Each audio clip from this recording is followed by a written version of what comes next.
Gaano nga ba kahirap kumuha ng visa? Made-deny ka ba kapag kumuha ka ng visa? Hi, this is Angel, ang inyong travel buddy para sa travel na hassle-free. Ano nga ba ang tinitingnan ng mga embassy para sa pagbibigay nila ng visa? Ano ba ang mga common reasons kaya nade-deny ang mga visa application? Tara, alamin natin.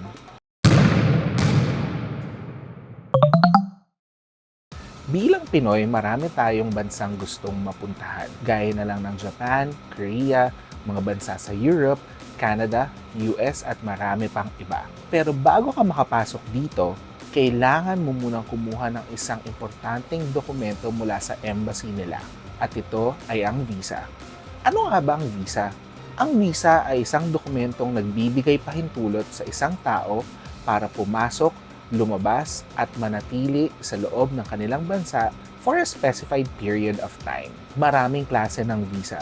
Merong visa na para sa mga turista, meron din namang para sa mga estudyante, at meron ding para sa mga gustong magtrabaho sa ibang bansa. Meron din namang para lang makidaan o mag-transit dito para makapunta sa isa pang bansa. May mga visa na pwede mong makuha pagdating mo sa bansang iyon. Ito ay tinatawag na visa on arrival. At meron din namang visa na ina-apply muna dito sa Pilipinas bago ka lumipad sa bansang gusto mong puntahan. Iba-iba ang proseso ng pagkuha nito depende sa bansa. Example, kung gusto mong pumunta ng US, kailangan mong mag-submit ng application online sa website ng embassy at mag-schedule ng personal appearance para ma-interview ka para sa application mo. Mas madali naman sa iba, gaya ng sa Japan. Magsasubmit ka lang ng application mo through a travel agency at hihintayin mo lang ang resulta at pagbalik ng passport mo. Para malaman ang detalye sa bawat bansa, mag-research lang using Google. Maraming tao ang natatakot na mag-apply ng visa. Napakarami kasing mga horror stories na naririnig mula sa ibang mga tao na nakaranas ng mag-apply. Pero ano nga ba ang basis nila para bigyan ng visa o i-reject ang application ng isang tao? Disclaimer lang ha, hindi ako isang immigration lawyer o immigration consultant. Ako ay owner ng My Destination Tours and Travel at nagbibigay kami ng visa assistance to various countries. At ang mga sasabihin ko dito ay base sa experience namin sa pag-assist sa marami naming naging kliyente at sa naging resulta ng application nila. At dito sa video na to, magfo-focus lang tayo sa tourist visa. Merong tatlong basic criteria na tinitingnan ng isang embassy sa pagbibigay nila ng visa sa mga taong gustong bumisita sa bansa nila. Isa-isahin natin to. Una, dapat lehitimo ang rason mo sa pagpunta sa bansa nila. Bakit ka pupunta sa bansa nila? Magtutour ka ba? Bibisita sa kamag-anak o sa minamahal? Mag-aaral ka ba o magpapakasal? Kahit ano pang rason mo, dapat ay aligned ito sa type ng visa na ina-applyan mo. Hindi pwedeng mag-a-apply ka ng tourist visa pagkatapos ay maghahanap ka ng trabaho sa bansa nila. That is a big red flag. Pangalawa, dapat ay mayroon kang panggastos pagpunta mo doon. O di kaya ay merong susuporta sa'yo pagdating mo sa bansa nila. Kailangan na mapatunayan mo na meron kang enough na pera para mabayaran ang mga gastos mo habang nagtutour. Titingnan nila ang sources of income mo. May trabaho ka ba? May negosyo? Magkano ang sinesweldo mo? Sisilipin din nila ang pera mo sa bangko. Magkano ang nakatabing pera sa bangko mo? Maganda ba ang activity ng bank account mo? Meaning in and out ang pera? Mukha bang nilagay mo lang ang pera dahil mag-a-apply ka ng visa? Lahat yan, titignan nila. Kung wala ka namang pera, di naman automatic na ibig sabihin na ay made-deny ka.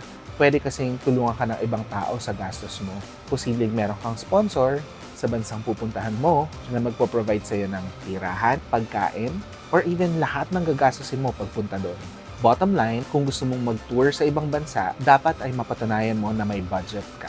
Imposible namang makapunta ka sa ibang bansa, diba, kung wala kang pera. Pangatlo, titingnan din nila kung may babalikan ka sa Pilipinas o may plano ka pang bumalik.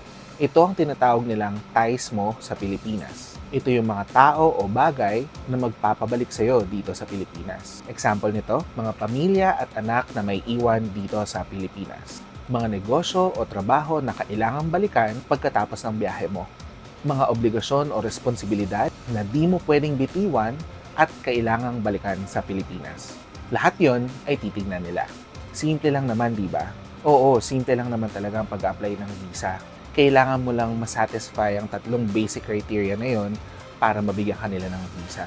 Pero ano nga ba ang mga common reasons kung bakit nadi-deny ang visa application ng isang tao? Walang pera at walang trabaho. Maggastos ang bumiyahe sa ibang bansa.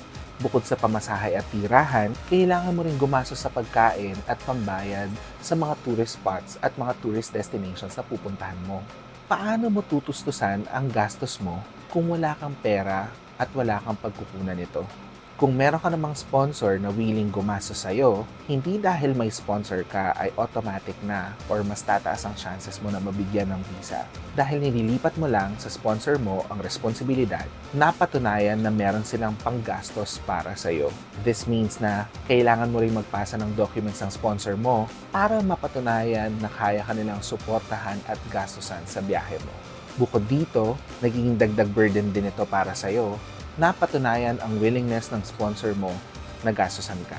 Kaya nga minsan, mas maganda pang mag-apply ng visa ng walang sponsor. Dadalawin ko lang ang boyfriend ko dahil miss na miss ko na siya. Isa rin ito sa mga major red flags sa pag-apply ng visa. Kadalasan kasi, ang mga boyfriend o girlfriend na dumadalaw sa kasintahan nila sa ibang bansa ay di na umuwi at tinutuloy na lang sa pagpapakasal ang pagpunta nila doon. Magsistay lang naman ako ng mga 6 months. Masyadong matagal ang duration of travel. Meron kasing ibang mga pasahero na nagbabalak na magstay ng maraming buwan sa ibang bansa. It is a red flag. Bakit?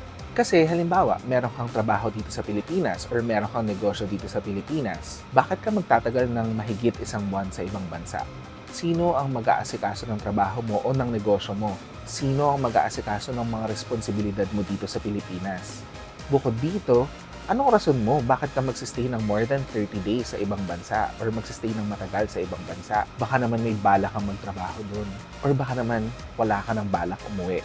And that's a no-no. Iilan lang to sa mga reasons for denial ng mga visa application. Bottom line, kung di mo masasatisfy ang embassy na valid ang reason mo sa pagpunta sa bansa nila, na may panggastos ka at babalik ka sa Pilipinas, asahan mo nang mag-hello sa'yo ang salitang denied. Pero kung confident ka naman at totoo lahat ng sinabi mo sa application mo at lehitimo ang rason mo sa pagpunta sa bansa nila, wala kang dapat ika-worry. Mapapasayo ang visa mo, no sweat. Kung di pa rin malinaw sa'yo kung paano ang tamang proseso ng pagkuha ng visa or kung kailangan mo ng tulong sa paggawa nito, may mga travel agency na gaya ng My Destination na handang tumulong sa'yo. Tawagan mo lang kami para malaman kung ano ang pwede mong gawin para makakuha ka ng visa. Libre lang naman to. Tawag na. Ang pagkuha ng visa ay isang sugal. Nakadepende sa kamay ng embassy kung bibigyan ka o i-deny ka nila dito. The only thing that you can control is how you submit your application. Make sure na kumpleto lahat ng documents mo, totoo lahat ng sasabihin mo sa application mo, at lehitimo ang rason mo sa pagpunta sa bansa nila. Don't let the visa application process intimidate you.